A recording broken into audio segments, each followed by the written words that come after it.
no interior de uma serra remota, existe uma área conhecida pelos moradores mais velhos como a Clareira das Vozes. Dizem que ali ficava uma pequena aldeia de colonos, construída entre pinheiros densos e neblina espessa. Em uma noite de inverno, todos os habitantes, homens, mulheres e crianças, sumiram.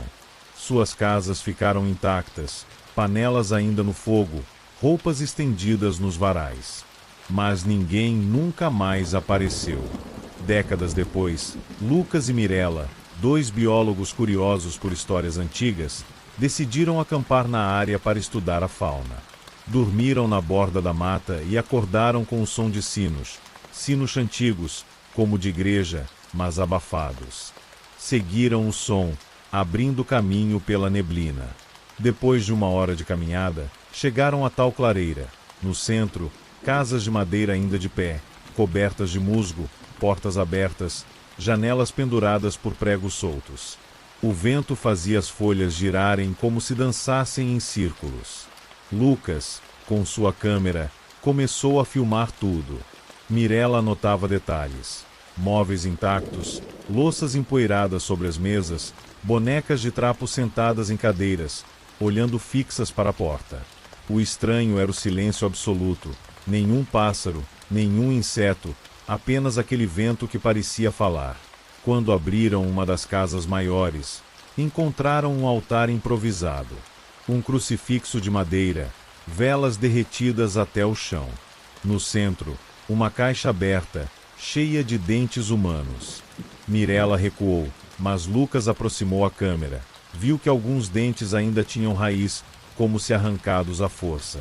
Do lado, marcas riscadas na parede, contagens de dias, nomes de famílias. Não deu para entender.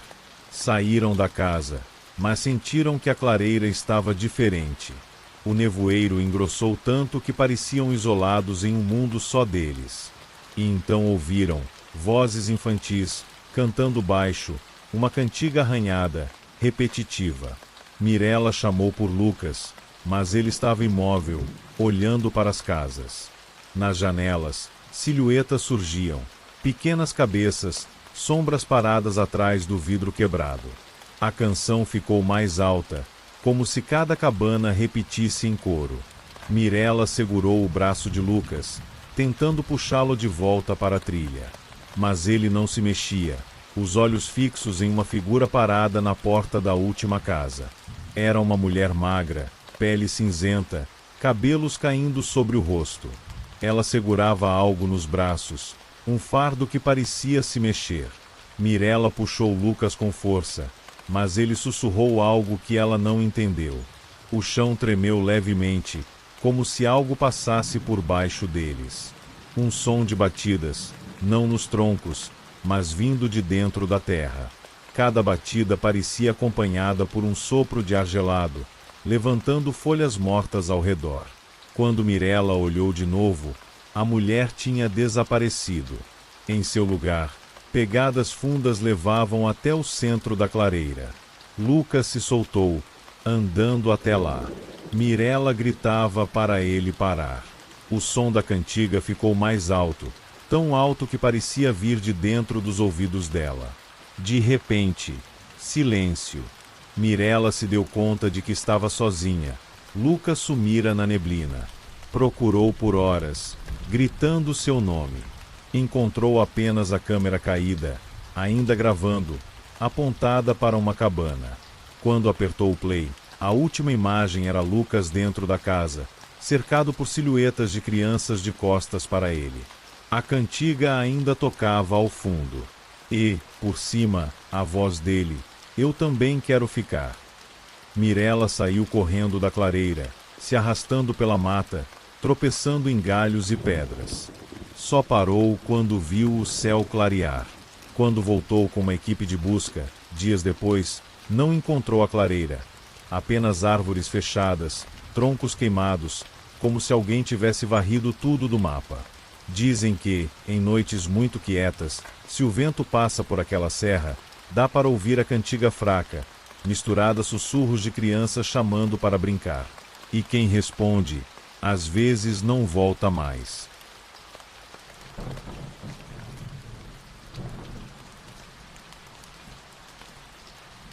Na encosta de uma serra esquecida, existia a antiga mina Vale Negro, desativada desde um acidente que matou dezenas de mineiros soterrados nos túneis mais profundos.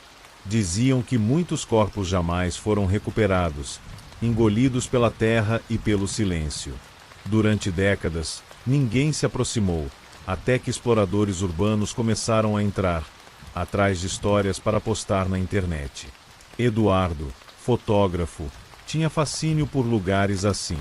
Naquela noite, arrastou sua amiga Luana para descer com ele até a Galeria 13, o túnel mais profundo e perigoso, onde, segundo relatos de ex-mineiros, ainda se ouvia batidas nas paredes, como se pedissem ajuda do outro lado da rocha. Com lanternas presas na cabeça e mochilas com cordas e baterias extras, entraram pelo antigo poço de ventilação, forçando uma grade enferrujada. O ar era gelado, denso de poeira, com cheiro de metal oxidado. Cada passo fazia o chão render sob camadas de carvão, terra úmida e vigas apodrecidas. Logo perceberam que a mina parecia viva, estalos ecoavam dos túneis escuros, gotículas pingavam como passos lentos. Na entrada da Galeria 13, um portão de ferro meio arrancado revelava trilhos tortos desaparecendo na escuridão. Eduardo iluminou a placa pendurada de cabeça para baixo. Perigo, acesso restrito. Luana hesitou, mas seguiu o amigo. O ar ficou mais frio. O feixe das lanternas revelava túneis estreitos, com marcas de unhas em tábuas de contenção.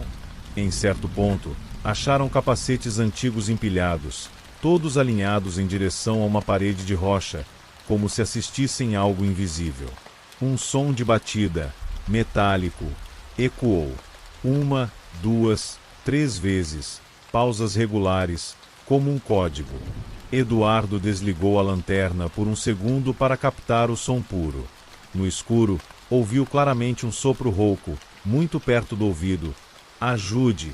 Virou-se, mas nada ali. Seguiram, tontos de poeira, até chegar a uma câmara mais larga, reforçada por pilares gastos. Ali, viram trilhos de um antigo carrinho de transporte. Ao lado, uma placa caída, manchada de carvão, área do desmoronamento. Enquanto Luana examinava as vigas, Eduardo tirou algumas fotos. Quando revisou, percebeu que, atrás dela, na escuridão, apareciam vultos brancos, manchas translúcidas, braços erguidos, rostos empoeirados. Abaixou a câmera. Ninguém ali. Mas o som de batidas voltou, mais forte, mais perto. 1, 2, 3. Silêncio. Depois, um sussurro ecoando pelo túnel. Por que não nos tiram daqui? Luana começou a chorar, dizendo sentir algo segurar seu braço. A lanterna dela falhou, mergulhando-os em sombras recortadas. Eduardo tentou puxá-la de volta, mas sentiu o chão vibrar sob os pés. Um estalo alto, um tremor. Pedaços de carvão caíram das paredes. Um buraco se abriu entre vigas, revelando um túnel lateral jamais mapeado. Contra o bom senso, Eduardo apontou a lanterna lá dentro. Viu dezenas de capacetes no chão. Alguns ainda tinham nomes escritos em plaquinhas de metal. Mais ao fundo, um vão. Dentro, corpos enegrecidos, empilhados como bonecos. E todos de olhos abertos, boquiabertos, como se congelados no instante do soterramento. Luana recuou, mas algo se mexeu no fundo do buraco, uma forma escura que rastejou, devagar, entre os corpos. Quando a lanterna piscou, Eduardo viu rostos conhecidos, ele mesmo, Luana. Seus próprios rostos misturados aos cadáveres. A forma ergueu-se, encostou a testa na dele. Era como se o carvão tivesse virado carne. E sussurrou: "Você já está aqui." As luzes apagaram de vez. Gritos ecoaram, seguidos de batidas frenéticas, como se dezenas de picaretas acertassem as paredes ao mesmo tempo. A terra tremeu. O teto cedeu. Dias depois, A entrada da mina foi encontrada soterrada de novo. Grupos de resgate dizem ouvir batidas vindas debaixo das rochas, 3 de cada vez. Ninguém mais tenta abrir, tem medo de quem possa sair. E, nas noites mais quietas, quem mora na encosta diz ouvir 2 nomes repetidos pelo vento, sussurrados, pedindo para alguém abrir a porta de pedra. Eduardo. Luana.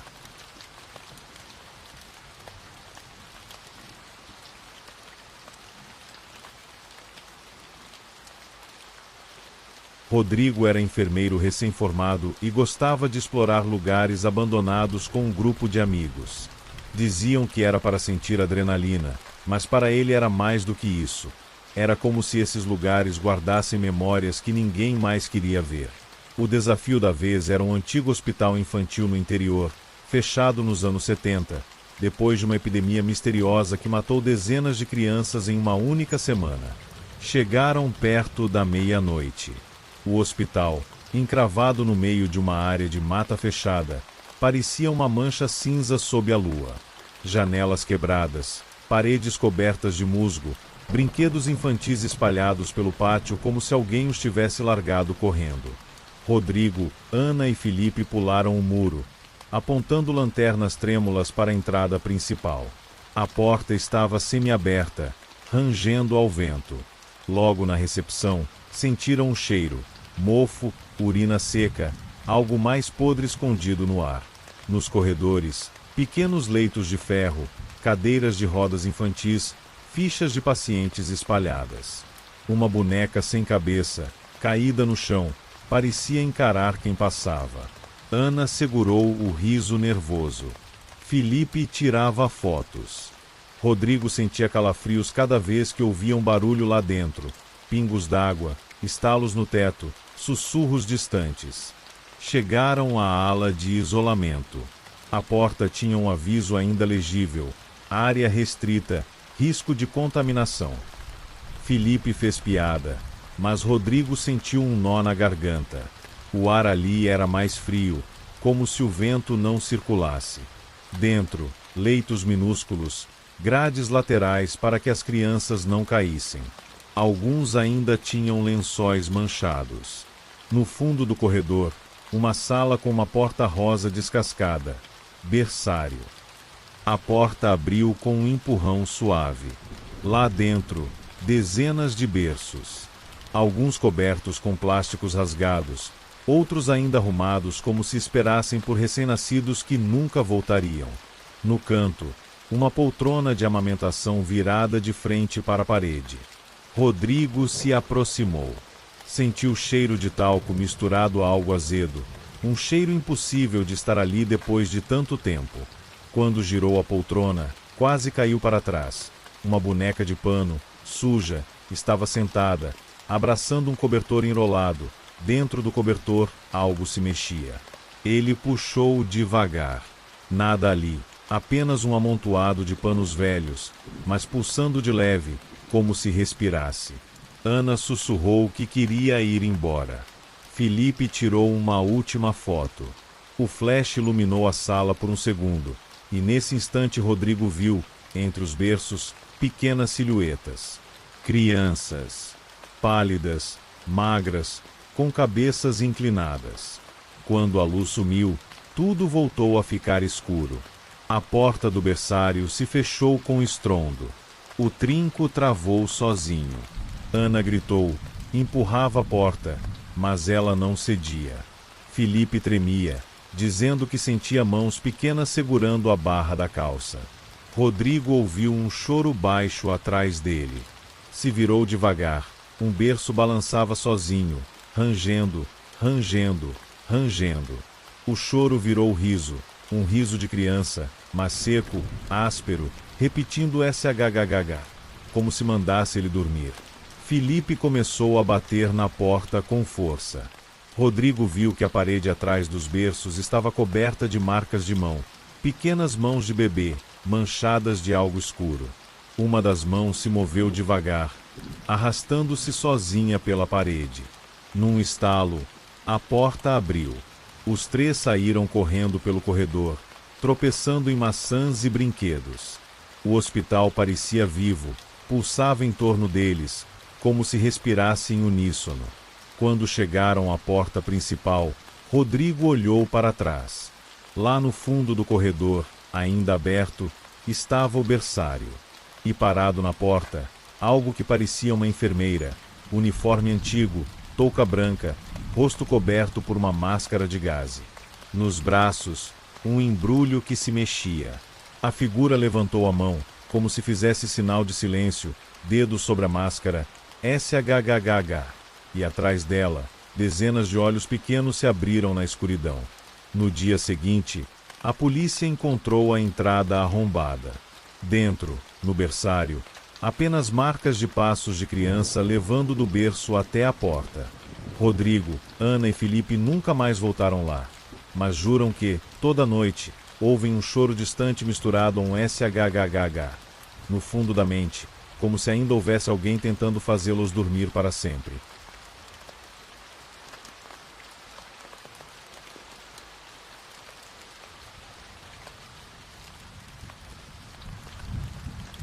No alto de uma serra esquecida, há as ruínas de um manicômio que, durante décadas, abrigou pacientes que ninguém queria ver. Era chamado de Pavilhão Santa Áurea, mas os moradores da vila mais próxima preferiam chamá-lo de A Caixa de Vozes. Diziam que lá dentro era impossível estar em silêncio, sempre havia alguém sussurrando no escuro. Henrique, estudante de jornalismo, decidiu investigar. Ouvirá histórias de que o manicômio tinha sido desativado depois de uma noite de revolta, incêndios em alas inteiras, pacientes desaparecendo nos túneis que ligavam os pavilhões. Diziam que os médicos faziam experiências, lobotomias, isolamento extremo, e que alguns pacientes eram mantidos amarrados por anos. Numa madrugada gelada, Henrique subiu a serra com uma mochila, uma lanterna e um gravador antigo. Planejava passar a noite lá dentro. A entrada principal estava bloqueada, mas uma lateral, perto do antigo necrotério, tinha uma passagem aberta. Assim que entrou, o ar mudou, pesado, úmido, cheirando a roupa velha e mijo. A lanterna iluminava corredores imensos, com portas de metal enferrujadas, camas com tiras de couro penduradas, manchas escuras no chão. No antigo refeitório, mesas viradas, bandejas enferrujadas, marcas de garras na madeira. Henrique montou o tripé, ligou o gravador, deixou gravando silêncio. Queria captar ruídos, vozes, qualquer eco do passado. Sentou num canto, revisando anotações. Foi quando ouviu um estalo. Depois, um sussurro arranhado, quase engolido pelo ar frio. Na fita, mais tarde, o som ficou claro. Você ouve também. A lanterna piscou. Henrique se levantou, seguindo o eco. Passou por alas inteiras destruídas, camas reviradas, fichas de pacientes espalhadas, um crucifixo pendurado de cabeça para baixo na sala de preces. Chegou a uma ala que ainda conservava portas acolchoadas. Uma placa quase apagada dizia isolamento profundo. Empurrou uma porta semiaberta. Dentro, uma cela acolchoada, paredes rasgadas com marcas de unha, manchas secas como ferrugem. No centro, uma cadeira de contenção, braços de couro abertos como se aguardassem alguém. Henrique aproximou a lanterna. Algo estava escrito na parede, repetido centenas de vezes com letras tremidas. Deixe-me falar. Um baque fez Henrique pular. Algo bateu atrás da porta. Abriu devagar, mas o corredor estava vazio. O gravador, no bolso, chiava sozinho. Quando encostou o ouvido, ouviu risos baixos, sobrepostos, vozes que não eram dele. Entre elas, uma pergunta clara: você vai ficar, não vai? Voltou para o corredor. As luzes falharam de novo. Por um segundo, viu silhuetas paradas à frente. Pacientes de camisolas rasgadas, cabeças enfaixadas, alguns com buracos negros no lugar dos olhos. Todos murmurando ao mesmo tempo, um zumbido que fazia a cabeça de Henrique latejar. Ele correu, tropeçando em maçãs, derrubando cadeiras de rodas. Chegou a uma escada em espiral que levava ao subsolo, o antigo túnel de serviço. Desceu, achando que era a saída. Mas o túnel era um labirinto. Paredes úmidas, canos pingando, fileiras de lâmpadas apagadas. Cada curva parecia igual à anterior. Henrique parou para respirar. O gravador ainda chiava, mas agora repetia a própria voz, distorcida. Eu ouço. Eu ouço. Eu ouço. Uma brisa fria soprava do fundo do túnel. Seguiu, sentindo que algo o chamava. Chegou a uma porta de ferro. E empurrou. Dentro, uma sala cirúrgica improvisada, mesas de metal, instrumentos enferrujados, correntes penduradas no teto. No canto, uma poltrona de dentista adaptada para a contenção. E nela, algo que parecia um corpo, ou o que restava de um. A cabeça, sem rosto, coberta de ataduras. O peito subia e descia, como se respirasse. Henrique recuou, mas sentiu mãos frias segurarem seus ombros. Atrás dele, no corredor, vozes explodiram em gargalhadas. O gravador caiu, mas continuou funcionando, capturando tudo. Henrique gritando, o som de correntes arrastando, um zumbido que engolia cada palavra. No dia seguinte, encontraram o gravador na entrada do túnel. A fita estava intacta. Jornalistas tentaram ouvir, mas quem escuta demais começa a murmurar sozinho, repetindo frases incompreensíveis. E quem insiste em visitar o manicômio volta diferente. Alguns perdem a voz, outros não param de falar. Hoje, na vila, dizem que em noites de neblina dá para ouvir alguém gritar no alto da serra: "Deixe-me falar."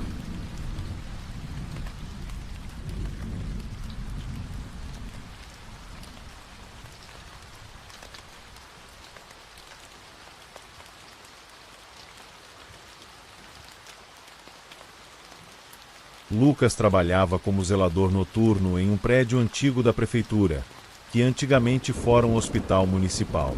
A maior parte do prédio havia sido reformada, mas o necrotério original permanecia intocado, lacrado atrás de uma pesada porta de ferro no subsolo. Contavam que, quando o hospital fechou, não conseguiram retirar todos os corpos de uma ala subterrânea onde mantinham cadáveres para estudos. Diziam que, à noite, ainda se ouvia o som de gavetas metálicas abrindo sozinhas. Numa noite de chuva forte, a energia caiu em metade do prédio. Lucas precisava verificar o quadro de força, localizado ao lado do necrotério. Pegou a lanterna e desceu os degraus rangendo, sentindo o cheiro úmido que vinha de baixo. Uma mistura de ferrugem, cimento molhado e algo adocicado, como carne guardada por muito tempo. Chegou ao corredor estreito, iluminando a porta do necrotério. A fechadura estava enferrujada, mas alguém a tinha destrancado. Lucas encostou o ouvido. Silêncio. Empurrou devagar, só para garantir que nada estivesse solto lá dentro. Assim que abriu, um vento frio soprou, carregando um cheiro ainda mais forte. Lá dentro, fileiras de gavetas de aço, algumas amassadas, outras semiabertas. Mesas de autópsia manchadas de marcas antigas, prateleiras com frascos rachados. No canto, o quadro de força piscava uma luz vermelha. Lucas avançou, desviando de maçãs empilhadas. Sentiu algo pegajoso pingar do teto, mas quando iluminou, não viu nada. Um som metálico ecoou. Uma das gavetas bateu sozinha. Lucas congelou. Outro baque. E mais um, como se algo se movesse dentro delas. A lanterna começou a falhar, a luz tremeluzindo nos cantos da sala. Foi então que notou marcas de arranhões saindo das gavetas até o chão, indo em direção ao centro da sala. Uma poça escura se espalhava devagar, refletindo a luz fraca. Lucas se forçou a ficar calmo, abriu o quadro e tentou religar o disjuntor. Um estalo, faíscas.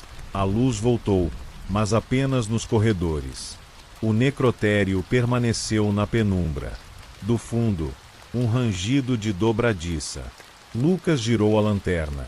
Uma porta interna, que dava para a câmara fria, estava entreaberta. Ele sabia que não deveria, mas não resistiu. Precisava ver. Empurrou devagar. Dentro, estantes com sacos mortuários empilhados, alguns rasgados, revelando tecidos enegrecidos. O chão estava molhado, um líquido espesso formando pequenas pegadas que iam do fundo até perto dele. Ouviu uma respiração rouca, baixa, atrás das prateleiras. Fez menção de voltar, mas algo caiu no chão, um dos sacos, rasgado do peito até a cabeça. Lucas tentou conter o pânico quando percebeu que o corpo parecia fresco demais. Um dos olhos, semiaberto, refletia a luz da lanterna. Então ouviu passos arrastados, como pés molhados na cerâmica fria. Virou-se devagar. Entre as estantes, uma forma se ergueu, alta, magra, pele escura como couro, costuras abertas no peito. A coisa respirava ofegante, tentando articular algo, mas só um grunhido escapava. Lucas correu, mas a porta do necrotério bateu sozinha. Trancando-o, bateu com força, chutou, mas nada cedia. Olhou para trás. Agora não havia um, mas vários, saindo devagar das gavetas abertas. Pés nus, marcas de agulhas, costuras mal feitas. As lâmpadas do teto piscavam. A coisa mais alta se aproximou. A boca costurada só se movia de leve, soltando um som sufocado, como se tossisse pedaços de tecido. Um sussurro baixo tomou a sala. Fica aqui. Lucas recuou, encostando numa das mesas. Sentiu mãos frias segurarem seus tornozelos. Olhou para baixo e viu rostos pálidos debaixo da maca, olhos arregalados. A última coisa que Lucas ouviu foi o estalo seco das gavetas fechando de novo. Na manhã seguinte, um zelador substituto encontrou o necrotério aberto, mas vazio. A luz tremia. O quadro de força estava em curto. Sobre uma das mesas de autópsia, um uniforme de zelador dobrado, ainda úmido, e a lanterna piscando sozinha. Dizem que, em noites de tempestade, é possível ouvir, do subsolo, o som metálico das gavetas se abrindo devagar, como se alguém lá dentro ainda tentasse sair, arranhando de dentro para fora.